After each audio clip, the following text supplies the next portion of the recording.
What's up, everybody? Jared here with carbuzz.com, and today I am bringing you a review of the 2025 Ram 1500. This is our first drive of the updated 2025 Ram 1500, which is a heavy update of the 5th generation Ram 1500 that debuted a couple of years ago. This update is to help make the Ram 1500 more competitive against the all-new 2024 GM twins, the Chevy Silverado and the GMC Sierra, and the updated Ford F-150. There are some big changes to the Ram 1500, including this new tungsten trim level that we're going to check out here in this video. There are some big updates on the interior, and under the hood, no more V8 engine. That is a really big story here. So let's go ahead and check it all out.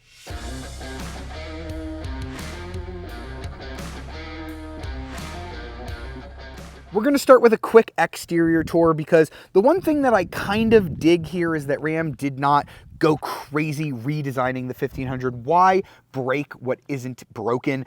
People liked how the old Ram looked, so they really just kind of softened some lines, changed a little bit. You're going to get different grills depending on which trim level you go. This is the new tungsten trim level. It's named after one of the rarest metals on Earth. Really kind of a good name for a luxury pickup truck, in my opinion. So we do have lots of blinged out chrome. I hope that in the future maybe they offer some kind of a blacked out package on the tungsten for somebody that wants the most luxurious trim but doesn't necessarily like chrome. We have LED headlights on every single Ram trim, which is really nice. This tungsten model is going to ride on 22-inch wheels. That's the biggest that you're going to be able to get, but you can get like 18s if you get like a Ram Rebel, if you don't want all of that big giant wheel here. I am glad that they didn't go too crazy with like a 23 or 24-inch wheel. That does make me happy. Right here we still have our 1500 badging, and we have our engine designation letting us know that we have the new Hurricane motor, which we'll talk about a little bit later in the high output version. We've got some chrome mirrors. One of the big changes for 2025 is that you can get a big towing mirror now. This is not that here on this tungsten trim level. We do have a little chrome stripe that says Ram, and we can see there it says tungsten as well. We also have the power retractable running boards. Those have become a signature on these high trim Rams for quite a while now. The limited model had that as well.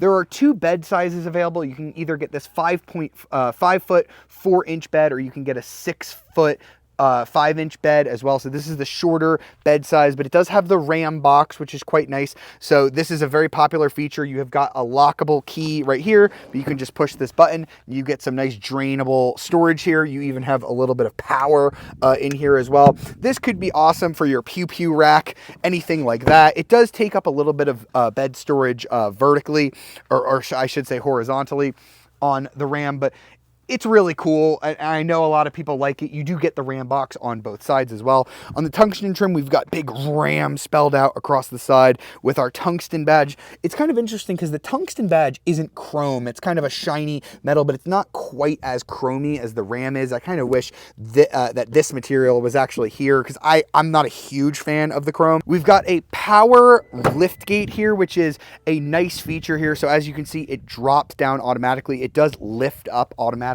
as well. We've got this really nice solid tonneau cover here. We also have this nice bed stop. You can go ahead and unlock that and then adjust it to different positions on these little ridges here on the outside. So pretty useful, but like I said, the Ram boxes do take up a little bit of storage. You know what you need out of a pickup truck. You might find that the Ram box is more useful to have the divided side storage, or you might value that space on the inner part of the bed. And as I mentioned, you just click that button, the tailgate goes up automatically. This is a super luxury truck after all. Now, I'll be honest, I never hopped into a Ram 1500 Limited and said, you know what? I think they should make a trim that is even nicer and even more luxurious than that. But guess what? They did. This tungsten trim level is the nicest pickup truck I think I have ever sat in. That is a bold statement. I really like the Sierra Denali Ultimate, but I think that this new tungsten trim level is even better. You're only going to be able to get one color combo here. It's this nice like ivory color seat here. You can tell there's a lot of perforation, stitching. You get this really nice tungsten badge here. You kind of have this goldish piping and stitching as well. These are 24-way adjustable massaging seats as well. You can see all the controls are actually here on the door, just like on a Mercedes-Benz. So this is a really, really nice seat. You can still get the limited trim level, which I believe is now the same price as the Longhorn. So it just kind of depends if you want more of like a blacked out look with red, or the Longhorn is going to be more browns and stuff, sort of like how Ford has like their platinum trim, but then they also have a King Ranch. The Tungsten is going to be above them. They get massage seats, but it's not quite as adjustable with all of the bolstering and stuff like that. So this is the nicest seat that you'll be able to get in a Ram. And it might be the nicest seat that you can get in a pickup truck, period. Now, all that ivory is matched with this really nice blue finish in here. And wait until you just see this cabin. Let's go ahead and fire it up. So the first thing your eye may have gravitated to is this massive touchscreen. So this is a new 14.5-inch touchscreen. It's a little bit bigger than the 12-inch screen that you used to be able to get on the Ram. This is powered by the new Uconnect 5 infotainment system. So lots of improvements there with wireless Android Auto, wireless CarPlay, Alexa integration, but it is still this really nice screen. But I love how they kept the physical buttons around it for your air, so you could just click to make the air temperature go up or down, the fan speed go up and down. You've got a volume knob, you have a tuning knob, you've got all of your trailer controls down here. You have tons of USB ports. You've got 1, 2, 3, 4, 5, 6. So many. You have a wireless charger. It's actually called the Ram Charger, which is going to be the name of an upcoming electric version of this truck. And now the Ram Charger used to be able to charge one phone at a time. Now it can charge 2 phones as well.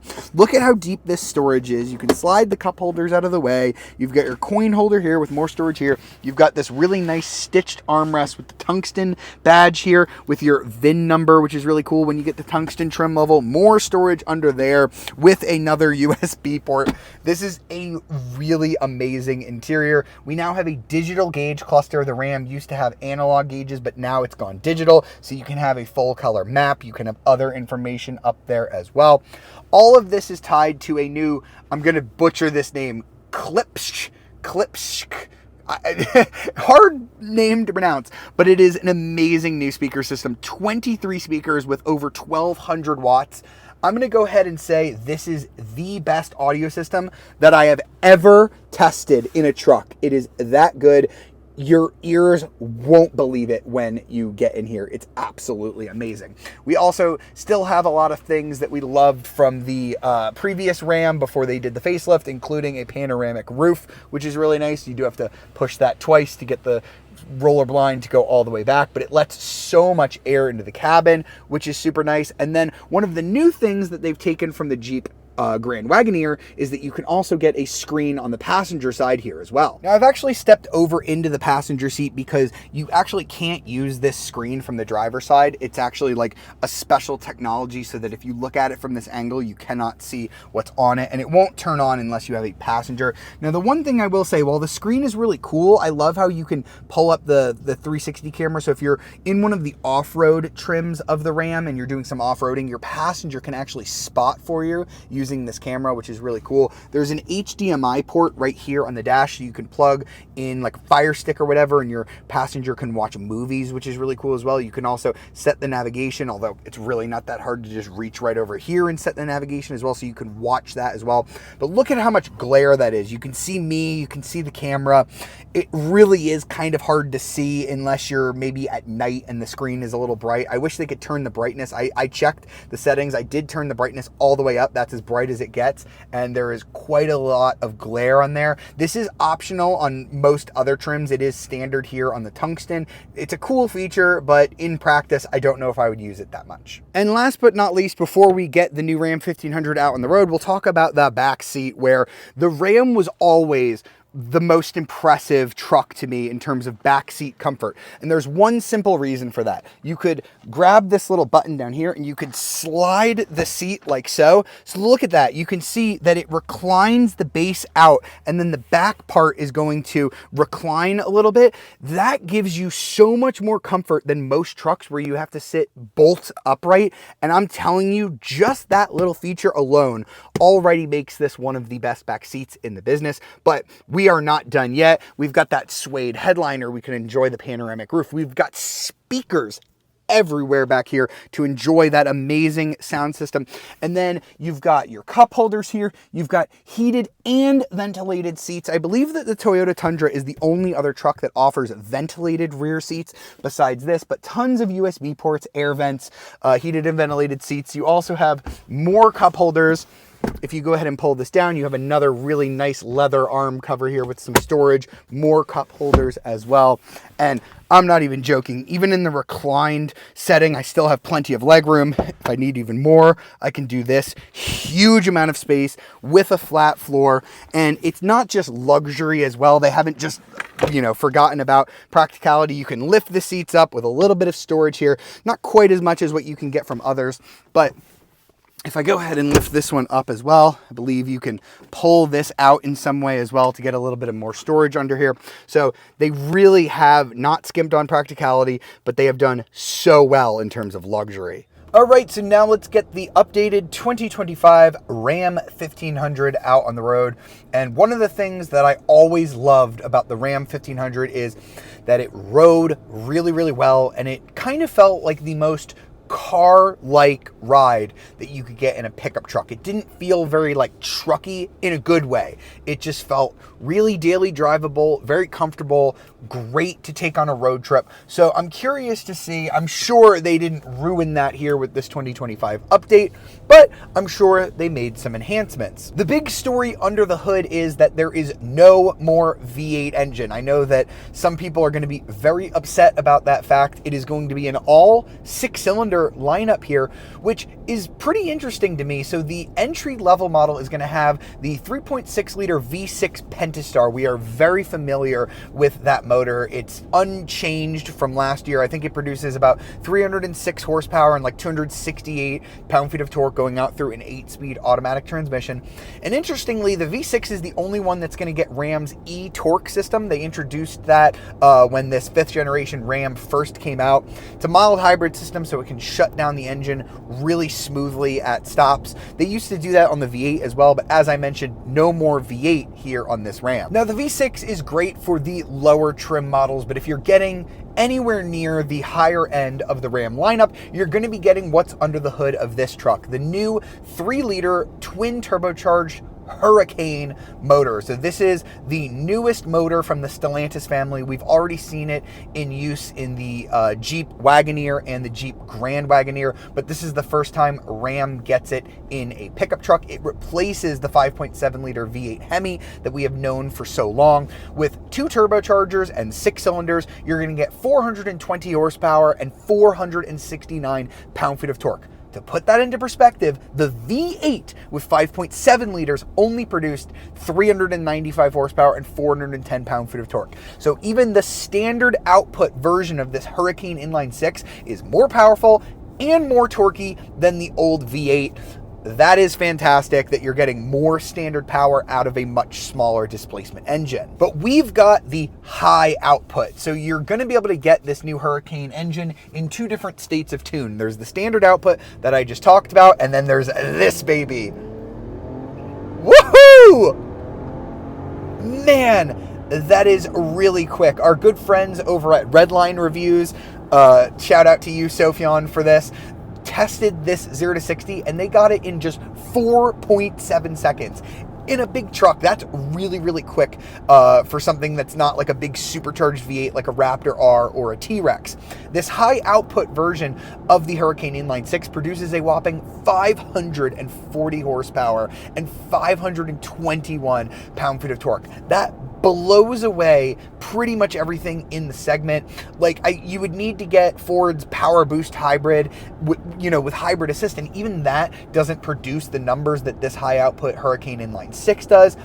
There's just nothing like it. Even the Toyota Tundra with its hybrid system just doesn't produce this much power. I think it's like 483 horsepower. So this is really amazing, and it's especially amazing given that this is only a 3-liter engine. It's not a 3.5 or 4-liter. It's a pretty small displacement engine, but they are running a ton of boost through this. I think it's 21 PSI on the standard output, 28 PSI on this high output version, and it really is great. It takes like a slight delay for the transmission to change down that 8-speed, but once it does, the power and the torque is right there. This thing feels really smooth. It doesn't make the like growl that a V8 does. It's sonorous. It's an inline 6, sort of like how BMW does. You can hear it. It's just kind of a smooth, effortless power. I think unless you're one of those guys that's just really stubborn, and I know there are some truck guys out there and truck gals who are stubborn and like their V8, they like that rumble, you're going to be sold on this immediately when you drive it. The Ram 5.7 liter Hemi was definitely not the best V8 in its class, but this Hurricane Inline 6, this would really make me reconsider Ford's twin turbo EcoBoost V6 and even the 6.2 liter V8 that GM offers. Now, in terms of capacity, we've got just over 11,500 pounds of max towing. I don't believe that's on this tungsten trim. Be sure to check all the trim levels if you're interested in towing, because it does change depending on whether you get 2-wheel drive or 4-wheel drive, and the max payload on this truck is going to be 2,300 pounds. We don't have fuel economy just yet, but Ram does say that the inline 6, despite being more powerful, is going to be more efficient than the old V8, so that is just a win all the way around. And then I might as well talk about them briefly. I didn't get to drive them on this trip,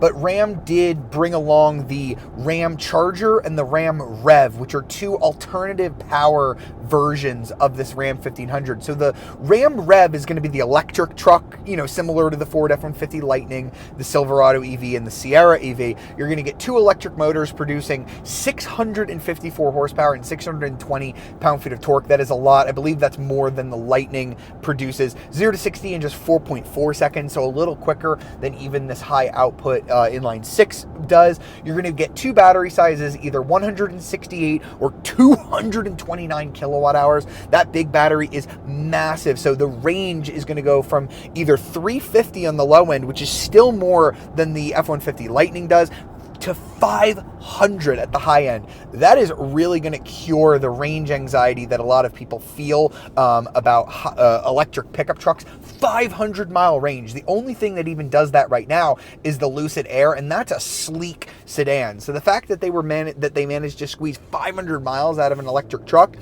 is pretty amazing, although I will say it does take a huge battery to do so. The other version is the Ram Charger. Now, this is a super interesting concept because there's nothing else like it on the market. It's an electric truck. It produces 663 horsepower, so even more than the Ram Rev does, but it has a range extender. It actually has that 3.6 liter V6 under the hood to charge the battery as you're going along. So it gets 690 miles of range. That's right, almost 700 miles. That's really close to what the old Ram EcoDiesel did. I'm so curious to test that out because those two trucks are going to offer 14,000 pounds of towing. That's right, way more than what you're going to get in the gas-powered Ram. And with almost 700 miles of range, towing isn't going to be a problem. It's finally going to combine the best of both worlds. You're going to have the gas engine to extend the range, but you're going to have the electric motors for towing. Sign me up. That sounds like a really, really nice formula. You'll be able to plug it in and charge it up as well, or you can put gasoline in it and extend your range. That sounds like a really cool formula. But anyway, let's get back to the gas-powered truck because that's what we're driving today. And I want to just say that this tungsten trim level is the softest, most luxurious truck I think I've ever driven. It's got double wishbone front suspension, 5-link rear suspension with a solid rear axle, so it's still tough. It can still do all of the towing, but you get a 4-corner air suspension that really softens up the ride. I just drove the GMC 1500 Denali Ultimate, and it was a lovely, lovely truck. It's still kind of rode kind of like a truck. This is a little bit softer than that because of the 4-corner air suspension. It's really nice. And I want to talk to you about the active driving assist. It's a really boring name, but it's a really fantastic system. So if I push this little button here on the steering wheel, and if I was on a highway, I could take my hands off of the wheel and drive hands-free, just like Super Cruise, just like Blue Cruise. But the difference here with this ADA system from Ram is that I can put my hands back on the wheel when I'm on a country road like this, and now it'll do the steering assist, but I can keep my hands on the wheel. You can feel the wheel kind of nudging me in the right direction. I am giving it assist. It'll tell me when a curve is too tight. So if you're on like a really bendy road, it's not going to work so well. But I love this system because the problem with both Blue Cruise and Super Cruise is that when they're hands-free, they're great. But when you get on a regular road, they basically do nothing. There's no like regular access, regular local street road mode where it does just a little bit of steering assist. This does both. And if I'm not super confident with the hands-free, I can run it in hands-free mode, put my hands on the wheel, let it do its thing, and if I don't like how it's driving, I can kind of make adjustments. It doesn't shut the system off. This is a really nice blend of being able to put your hands on the wheel, take them off as you please when available, but also it works really well on the local roads. So this is one of the best systems. Ram and Stellantis have been a little late to the game with this, but they've arrived with a really nice system that works really well. Overall, I do not think, unless you're just stick in the mud, nothing will ever beat a V8. Unless you're that person, you are going to love everything that they've done to update this Ram 1500. It's more powerful, more torquey. It's just as smooth. It drives super well. The new ADAS systems that they've added are fantastic. And as we talked about in the walk around, you can get this truck so luxurious if you want. You can scale it back if you don't need all of the tech toys, and it's still a great truck. That wraps up our time with the new 2025 Ram 1500. I really love all of the changes that they've made to this truck. I love the new Hurricane inline-6 engine. I love the new tungsten trim level. This was already one of my favorite trucks to drive because of how car-like it felt, and they've really just improved that even more on this tungsten trim level. Now, pricing is going to start at around $40,000 for the entry-level tradesman model. I don't have the exact pricing, but you can expect pricing around $40,000. This tungsten trim level is a lot more than that. It's going to start at about $87,000. That is a lot of money, but this is really honestly a substitute for a European luxury sedan. It is that nice. I love all the changes they've made, and if you're shopping for a full-size truck, this definitely needs to be on your shopping list. I really hope you've enjoyed this video. Be sure to leave a like, subscribe to our channel, and ring that notification bell to be alerted of our latest videos. I'll see you next time.